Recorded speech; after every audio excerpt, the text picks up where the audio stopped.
বাংলাদেশের ময়মনসিংহ জেলার ভালুকা উপজেলায় এক নৃশংস হত্যাকাণ্ড ঘিরে দেশজুড়ে তীব্র চাঞ্চল্য তৈরি হয়েছে। ধর্ম অবমাননার অভিযোগ তুলে দীপু চন্দ্র দাস নামে এক হিন্দু যুবককে প্রকাশ্যে পিটিয়ে হত্যা করার অভিযোগ উঠেছে। নিহত দীপু দাস পেশায় একটি গার্মেন্টস কারখানার শ্রমিক ছিলেন। স্থানীয় সূত্রে জানা যায়, বৃহস্পতিবার রাতে কয়েকজন ব্যক্তি তার বিরুদ্ধে ধর্মীয় অনুভূতিতে আঘাত করার অভিযোগ তোলে। এরপর উত্তেজিত জনতা তাকে ঘিরে নির্মমভাবে মারধর করে। প্রত্যক্ষদর্শীদের দাবি, মারধরের ফলেই ঘটনাস্থলেই তার মৃত্যু হয়। মৃত্যুর পর দেহ একটি গাছের সঙ্গে বেঁধে আগুনে পুড়িয়ে দেওয়া হয় এবং ঢাকা ময়মনসিংহ মহাসড়কের পাশে ফেলে রাখা হয়।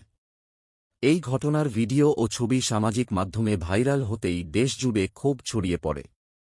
পুলিশ ও র্যাব জানিয়েছে, এই ঘটনায় এখন পর্যন্ত ৭ জনকে গ্রেপ্তার করা হয়েছে এবং তদন্ত চলছে।